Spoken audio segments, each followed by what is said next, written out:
What if the greatest dangers in world politics did not unfold on live television or emblazoned across fiery headlines, but instead crept forward in silence? Imagine a world where, while the global spotlight is fixated on threats and ultimatums, the real transfer of power takes place quietly, offstage, beneath the surface, in boardrooms and back channels, where history's most consequential moves are made without fanfare. This is not just the realm of spy novels or shadowy thrillers. In our real world, some of the most significant shifts happen quietly, often missed by the millions glued to the news cycle. Recall the fall of the Berlin Wall. Before the night crowds breached the concrete, it was a series of subdued policy tweaks and ambiguous press conferences that signaled the end. Or think of the build-up to World War I, when secret alliances and telegrams, rather than public declarations, set the fuse. Today, we find ourselves at another such crossroads, where the overt drama is only a distraction from the real story unfolding out of sight. Recently, Russia's response to the latest American sanctions has not been one of outrage or bombast, but a masterclass in calculated precision. The Kremlin has adopted a dual approach, both conciliatory and confrontational, yet always measured and controlled. From Moscow, two distinct voices emerge. One extends an olive branch, offering dialogue and compromise. The other delivers icy reminders of past betrayals and broken promises. This is not chaos. It is choreography. America is left uncertain, forced to guess which message is genuine, while Russia methodically gathers new leverage. There is no shouting here, only a steady, growing pressure, cleverly disguised as diplomatic engagement. Meanwhile, in Ukraine, the government is quietly redrawing the rules of mobilization. Where once the draft was a noisy affair, now it is being expanded quietly to include women, and the true centers of power are shifting behind closed doors. There are no mass rallies, no impassioned speeches from balconies, just a slow, deliberate tightening of authority that seeps into daily life like a silent fog. For ordinary citizens, the war's reach is growing both wider and more personal, affecting not just soldiers, but teachers, doctors, and IT workers. All this unfolds almost invisibly. There are no grand gestures, no scenes of public panic. Yet these silent maneuvers are deeply dangerous. They mark a new kind of conflict, one that advances not with a bang, but with a whisper, a creeping transformation that can remake nations before anyone realizes what is happening. If we fail to notice these subtle changes, we leave ourselves vulnerable, whether we are citizens, leaders, or simply trying to make sense of a world growing less predictable by the day. The risk is not just of being surprised, but of waking up to a new reality, our freedoms and choices quietly rewritten. To truly understand how these quiet moves are reshaping the landscape, we must look closer at the strategies driving Moscow and Kyiv, and what they portend for the future of peace, power, and personal liberty. Diplomacy, once the art of negotiation behind closed doors, has become a public performance, while mobilization is being reduced to the ticking of bureaucratic checklists. How, we must ask, did the world's great powers end up here, relying on stagecraft and paperwork rather than open confrontation? In Washington, officials labor over ever tighter sanctions, waiting for the Kremlin to lose its temper. But Moscow does not oblige. Instead, it responds with an unsettling calm, a composure that hints at deep strategy, not passivity. Rather than escalate, Russia dusts off a classic tactic borrowed from American police dramas, the good cop, bad cop routine. But this time, in a twist, both roles are played by Russians. Each targets the White House from a different angle, both aiming to fracture the American response before it can coalesce. Take Kirill Dmitriev, cast as the so-called good cop. He appears on Fox News, not to rant or threaten, but to lavish praise on Donald Trump, hailing him as a savior of Western civilization. The message is finely tuned for an American audience already divided and uncertain. Dmitriev's words are not simple flattery. He subtly evokes memories of old alliances and unresolved grievances, treading the line between nostalgia and provocation. His tone is measured, his gestures familiar, almost as if he is reaching out to a former partner. This approach is not accidental. It recalls, for example, the Soviet strategy during the détente years of the 1970s, when Moscow employed both hardline and conciliatory diplomats to engage with the West, forcing adversaries to question who truly spoke for the Kremlin. It is psychological chess, designed to unsettle and divide. Meanwhile, Sergei Lavrov plays the bad cop. His style is icy, inflexible, and impersonal. Lavrov does not argue or negotiate. Instead, he recites, in excruciating detail, every agreement the United States has broken. There are no new threats, no fresh proposals, only a relentless litany of past grievances. The effect is numbing, but deliberate. For every American demand, Lavrov offers a bureaucratic wall, refusing to escalate, but equally refusing to yield. This double act is not about emotion. It is pure strategy. Russia divides its American audience. Those yearning for dialogue are met with Dmitriev's open, civil tone, while the hawks are stonewalled by Lavrov's cold documentation. Each group receives a message tailored to either feed their hopes or stoke their frustrations. The fractures in American politics become opportunities for Moscow to insert its influence, much as foreign powers did in the American Civil War, when both Britain and France attempted to play North against South for their own gain. This is not the familiar rhythm of provocation and reprisal. Instead, Russia is conducting a psychological operation, using calm rhetoric and split-channel tactics to gain leverage without unnecessary risk.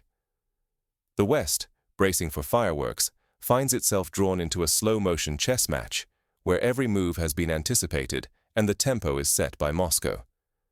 To dismiss these maneuvers as mere theater is to misunderstand the subtlety of modern power.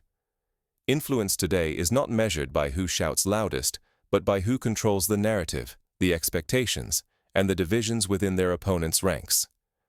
This is the new face of conflict, one as old as the Trojan horse, but updated for the information age. As Russia rewrites the rules of engagement, Ukraine is quietly changing the face of war itself, by reshaping how conflict touches its own people, and for the first time, its women. Below the surface of these diplomatic games, Ukraine is preparing for a new phase, one that drags war from distant front lines into daily life. The next shift will redefine what it means to be a citizen and who is called to serve. While the world scans Ukraine for roaring coups or streets ablaze with protest, a quieter revolution is underway, rewriting the rules in silence. This new phase is almost invisible. The government is discreetly registering women in select professions, doctors, pharmacists, some IT specialists, for possible conscription. Failure to participate brings not only suspicion, but legal risk, with penalties left purposely vague. No alarm sound. There are no sweeping statements or bold decrees. Instead, names are quietly amassed in government databases. The process is clinical, faceless, a cold ledger of lives, growing by the day. Most of society remains oblivious, but for those being counted, the intrusion is unmistakable. Public debate is nearly absent. Officials claim this is equality, but true choice has faded. The boundary between rights and duties dissolves, replaced by a doctrine of necessity. Few dare to ask whether this mobilization is voluntary or simply the next step in a chain of compulsion. Consider the historical parallels. During World War II, the United Kingdom introduced conscription for women, first for work in factories, then for auxiliary military services. At first, it was presented as a patriotic necessity, but soon it became clear that the state was reaching deeper into private lives than ever before. The echoes are unmistakable. Meanwhile, in Kyiv's elite corridors, another transformation is gathering speed. Kirilo Budanov, the precise, hard-edged intelligence chief, is quietly being positioned as a potential successor to President Zelensky. There are no campaign rallies, no dramatic speeches, just a silent, methodical accumulation of power, hidden from public view. Zelensky himself appears distracted, his focus sapped by a bitter rivalry with former commander Zaluzhny, now stationed in London. Meanwhile, the machinery of succession hums along, almost indifferent to the president's own awareness. The situation recalls the Soviet leadership transitions of the 1980s, when power shifted behind closed doors long before the public realized what was happening. Within circles in Kyiv and Washington, Budanov is increasingly seen as a pragmatic solution. He is not known for incendiary anti-Russian statements, making him easier to present as a reformer, a negotiator, someone who could change course without seeming to betray his country. For Western governments, he is a figure they can work with, unlikely to provoke outrage at home or abroad. For ordinary Ukrainians, these quiet escalations are anything but abstract. Personal freedoms, careers, and entire futures are being decided in silence, behind unmarked doors and frosted glass. There is no warning, no opportunity for input, only the gradual, relentless tightening of state control, justified in the language of fairness, but shaped by the logic of war. This is no longer just a question of leadership or of who is sent to fight. It is a lesson in how, under cover of necessity, the state can redraw the boundaries of liberty without ever raising its voice. So what new risks are emerging from these parallel, silent shifts? What will they mean for peace, sovereignty, and the future of Ukraine itself? The answer begins to reveal itself in the choices made by both allies and adversaries. Choices that will determine whether these silent adjustments bring stability or tip the entire region into deeper uncertainty. When the old rules are thrown out, who is steering the endgame? Russia's dual-pronged diplomacy is forcing Washington to reveal its own fractures. Instead of setting the pace, the United States now finds itself responding, sometimes clumsily, to Moscow's unpredictable moves. Russia's game is not just about sanctions. It is psychological warfare, making the U.S. question where the true initiative lies. Across the battlefield, Ukraine's mobilization is accelerating quietly but decisively. The draft, once aimed only at men, now targets women as well, from mandatory registration to direct call-ups. This is not just a matter of equal responsibility. It signals a deeper reach of the state, where citizens, volunteer or not, are summoned first as resources, then as patriots. Behind the scenes, the swift ascent of figures like Budanov hints at regime change by stealth. No tanks in the streets, no dramatic coup, just silent shifts in bureaucracy and media, erasing the old, visible signals of crisis. The power struggle moves into the shadows, harder to spot and harder to stop. Europe's allies are left flat-footed, torn between American strategies and shifting facts on the ground. Many governments hesitate, uncertain whether to escalate, pull back, or simply wait for the next shock. This recalls the indecision of European leaders in the years before World War II, when the inability to read subtle changes in German policy led to tragic miscalculations. This conflict is no longer just about drones and artillery.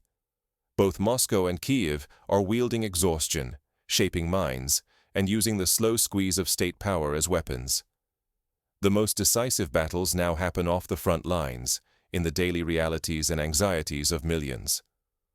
Overlooking these subtle but sweeping changes means missing the next sharp turn, whether it is a sudden flare-up or a surprise peace bid.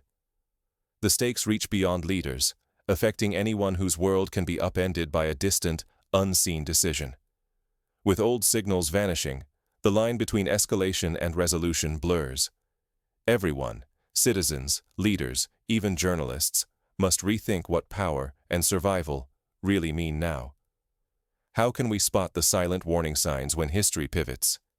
And how do we shield ourselves when the rules shift overnight? Here is what almost everyone overlooks. The most profound power grabs rarely announce themselves. The true signals come as dull memos, buried procedural tweaks, or regulations that slip by amid the noise. Real change seldom bursts through the front door. It seeps in, almost invisible. Let us consider a few practical scenarios. Suppose you notice a sweeping mobilization policy or a sudden diplomatic overture, only receiving a brief mention in the news. Do not let it slide past. These are not background events. When the news cycle looks away, the rules of the game may already have been rewritten. Watch for new diplomatic maneuvers, like back-channel talks, joint statements from rivals, or oddly synchronized messaging. These moves are rarely mere theater. They reveal shifting leverage. Who gets to set terms? Who finds themselves boxed in? Those who adapt early can shape the outcome. Those who miss the cues are left reacting, powerless to change what has already been decided in secret. At home, your rights can erode not through a grand crackdown, but through mundane paperwork. When you hear phrases like, "for equality," "out of necessity," or "for the good of the nation," attached to new policies, be vigilant. Such language often cloaks sweeping changes that quietly restrict freedoms long before they are debated openly. The Soviet Union, for instance, used the language of collective security to justify purges and mass mobilizations. Nazi Germany invoked national renewal to introduce conscription and surveillance. The words may change, but the pattern remains. For citizens and policymakers alike, do not take official narratives at face value. Instead, ask, who quietly benefits from these new policies? The greatest winners often move in silence, capitalizing on shifts before the public even notices the ground has moved. The most decisive turning points in history are almost always invisible in real time. By the time most people sense the change, it is often too late to reverse. Your only shield is to stay alert, read between the lines, and always question who gains from every silent adjustment. Let us put this into concrete steps. First, develop the habit of reading original documents, laws, decrees, or transcripts, rather than relying solely on summaries or headlines. Second, pay attention to who is being appointed or dismissed, especially in the security services, judiciary, or central administration. Silent personnel changes often precede major policy shifts. Third, monitor the language used in official statements. A sudden shift from temporary measures to new normal is a red flag. Fourth, look for changes in how information is controlled. Are press briefings becoming less frequent or more tightly scripted? Fifth, connect with independent analysts and sources who can provide context and historical perspective, helping you spot patterns the mainstream may miss. If you ignore these undercurrents, you risk waking to a world transformed, where liberties are narrowed, mobilizations escalate, and your choices have been rewritten, all in silence. But what does this look like right now, on the ground? Let us pull back the curtain on how these silent shifts are playing out in real time, in Ukraine and beyond. Take the case of Oksana, a pharmacist in Lviv. Last year she was focused on her studies and caring for her aging parents. Now she receives a letter. She must register for possible conscription. There is no explanation, only a reference to a new government directive. Her neighbors are unaware. Her friends are stunned. The news does not make the front page. Yet for Oksana, everything has changed. Or consider Sergei, a mid-level diplomat in Moscow. He is instructed to prepare two separate memos, one conciliatory, one confrontational, to be sent to different Western capitals. He is not told why. Later he learns that each memo was designed to trigger a specific reaction, playing on local political divisions. His work, seemingly routine, is part of a larger game he only dimly understands. Multiply these stories by thousands, and you begin to see the magnitude of the silent shifts underway. The New World Order will not arrive with trumpet blasts or breaking news. It is already being woven, quietly, in the margins you are trained to overlook. Right now, the most dangerous changes do not shout. Russia and Ukraine are rewriting the rules, not through open threats, but through procedural shifts and psychological gambits. These moves slip beneath the surface, invisible in the daily flood of headlines, but they are no less real for their silence. From a distance, it is tempting to mistake stillness for stability. Yet, history's greatest upheavals have rarely begun with chaos. They are sown in moments when attention drifts and routines feel safe. Today's administrative maneuvers carry the power to redraw borders, recast freedoms, and rewrite the very patterns of daily life, yours included. If you wait until unrest is obvious, you may already have lost the ground you stand on. This is the moment to demand more. Question the calm, Pierce the surface and understand that your vigilance, or your silence, can tip the scales of what comes next. Stillness is not security. It is a warning. The future is decided by those who notice the shift before it erupts. Pay sharper attention. The cost of ignorance is steeper than ever. The question debt closes with this. Will you be one of the few who notice the silent tremors, who act before the world changes? Or will you, like so many before, wake to find the old rules gone, replaced by a new order shaped in silence? The choice, as always, is made in the quietest moments. Stay vigilant. History's next chapter is being written, right now, and almost no one is watching.